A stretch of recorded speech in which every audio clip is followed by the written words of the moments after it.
This is Kol Birama, the podcast of Congregation Ramat Raz 929 Tanakh Project. Join us each day as we study a chapter of Tanakh, building towards completing all 929 together. I'm Rabbi Yoni Zolti, and I'm glad you're here.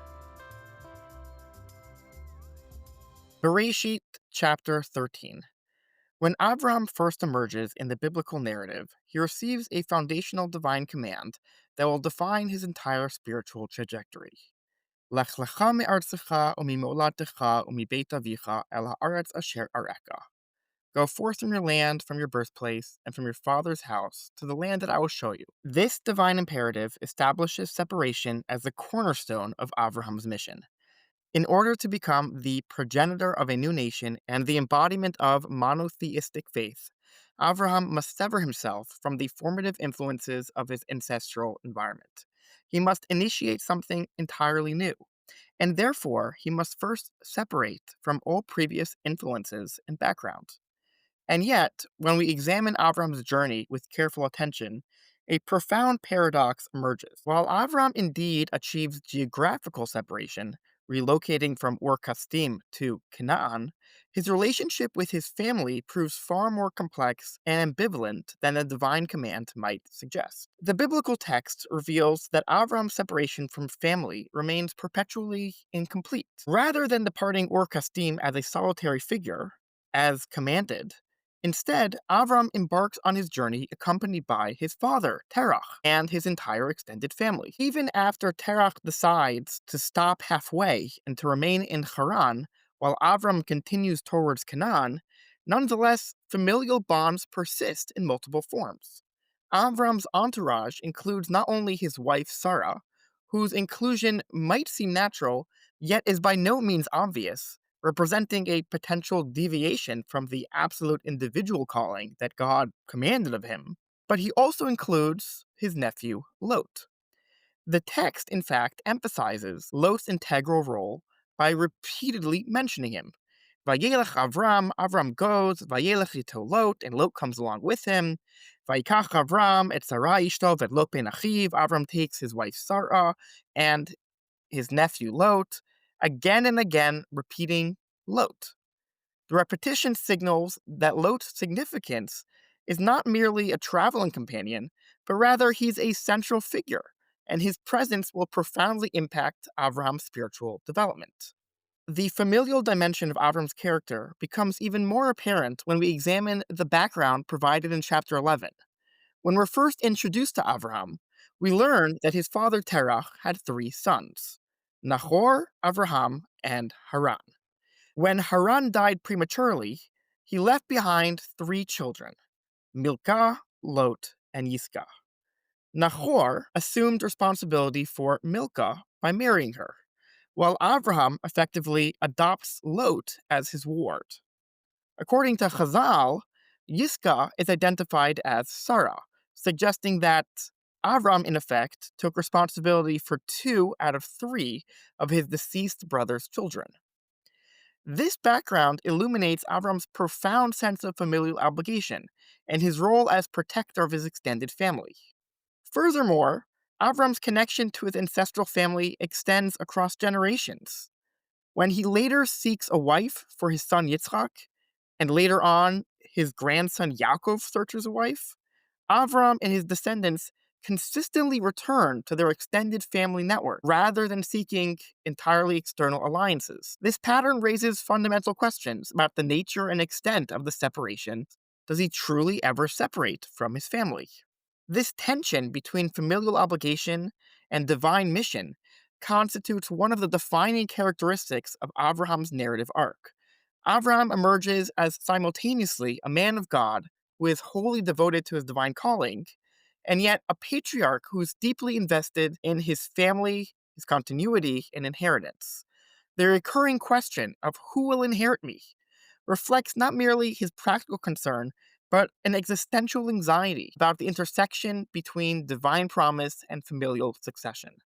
Avram's identity as a family man represents a fundamental aspect of his character.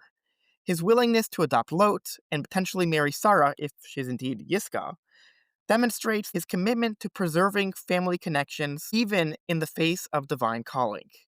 This familial devotion will create an ongoing tension that resurfaces repeatedly throughout the narrative, such as with Ishmael's birth, with Yitzchak's search for a wife, with Akedat Yitzchak, the binding of Isaac, and in our chapter here, chapter 13, with Lot.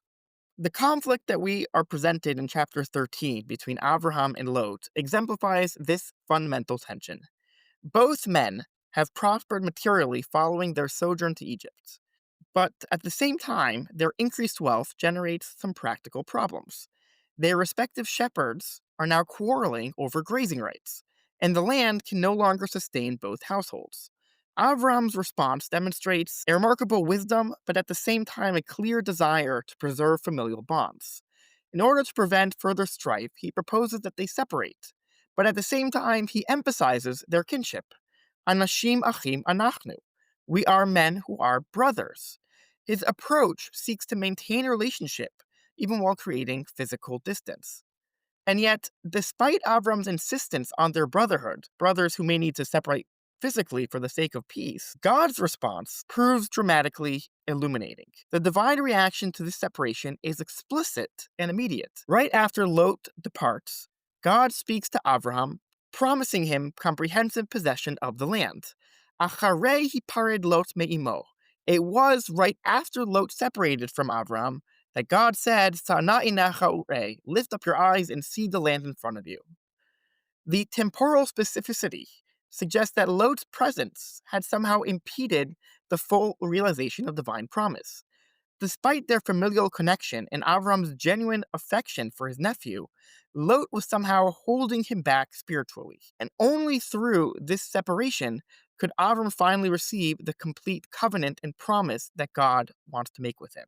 Lot's separation gains profound significance when viewed alongside the immediately preceding narrative of Sarah's abduction in Egypt.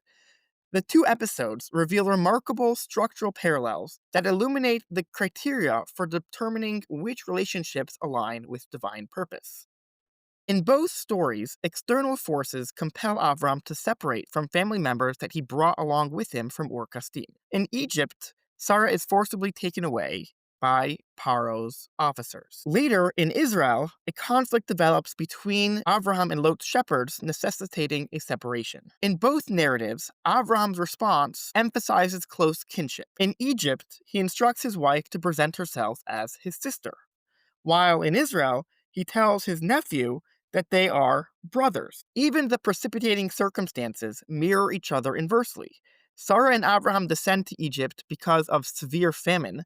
There's a ra'av kaved, a heavy famine, while Abraham and Lot conflict because they are weighed down with abundance of cattle. Kaved bamikneh. Both stories result in Avram's isolation, separated from a family member who had accompanied him from Ur Kasdim. And yet, the divine response differs dramatically. While Lot's departure elicits divine approval, now Avram can finally receive his promised inheritance, Sarah's separation prompts immediate divine intervention. God afflicts Paro with plague to ensure Sarah's return to Avram. The message proves unmistakable. Sarah constitutes an integral component of Avram's divine mission. Their partnership transcends the personal, representing a theological necessity essential to the formation of the covenantal community.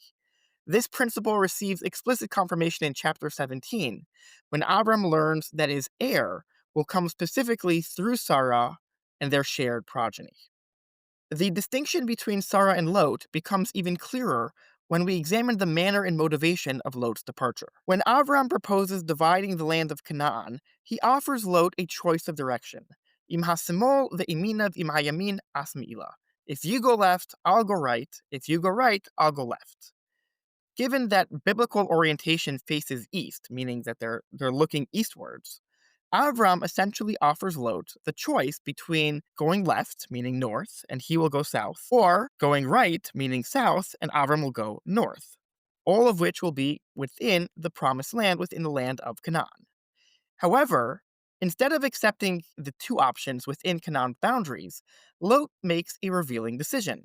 We're told he lifts up his eyes, and instead he gazes forward, looking beyond Israel's typical boundaries, but instead beyond, towards the Jordan plain and towards Sodom. Vayisalot et einav, and Lot lifted his eyes, vayar kol kikar hayarden, and he sees the Jordan Valley, ki chula mashke, for it is well watered. Kigan Adonai ke'eretz Mitzrayim, like the garden of God, like the land of Egypt. Lot's attraction to this region stems not from divine promise, but rather from material prosperity, which for him is reminiscent of Egypt. Just recently having experienced and benefited from Egypt's wealth, Lot seeks to replicate that abundance rather than embrace the rather uncertain promise of Canaan, which God promises for the future, but presently appears neither particularly fertile nor promising. The choice reveals Lot's fundamental orientation and values. Abraham, Lot, and Sarah have all just departed Egypt, but their interpretations of that experience differ dramatically. For Avram and Sarah, Egypt proved traumatic and revelatory, a lesson in cultural depravity and moral corruption. Lot, however, the primary lesson concerned fertile land and lush gardens, the potential for riches and wealth. Moral corruption for Lot becomes secondary to material opportunity. The textual contrast proves particularly striking. When Lot responds to Avram's offer, we're told, Vayisalot et einav. Lot lifts up his eyes, Vayar kol kikar hayarden, and he sees the Jordan Valley. When he looks up, he sees green. He sees money. He sees material prosperity. And yet, immediately afterwards, when God speaks to Avram, we're told, Sana'i necha urei, lift up your eyes and see, Safona vanegma vakedma vayama, north, south, east, and west. Abraham sees the promised land, the land God has designated, the fulfillment of divine covenant, rather than immediate material gain. Chapter 13 thus encapsulates the ongoing tension within Abram's story between divine calling and human attachment. The narrative demonstrates that the divine command lech lecha should not be understood as a blanket rejection of all familial connection, but rather as a call to spiritual discernment. Abraham, as the progenitor of a new Jewish nation, must learn to distinguish between relationships that will support his divine mission and those that will compromise it. The separation from Lot represents then not a failure to maintain familial unity, but rather the successful prioritization of spiritual calling over social obligation. Abraham's challenge mirrors that of many religious individuals, determining which relationships enhance spiritual development and which impede it. Avraham's example provides both instruction and inspiration for navigating this complex terrain. His story teaches that true faithfulness sometimes requires difficult choices, but that such choices, when guided by spiritual discernment rather than mere obligation, can lead to the fulfillment of divine promise. Thank you for joining today's learning. See you tomorrow for the next chapter of Tanakh.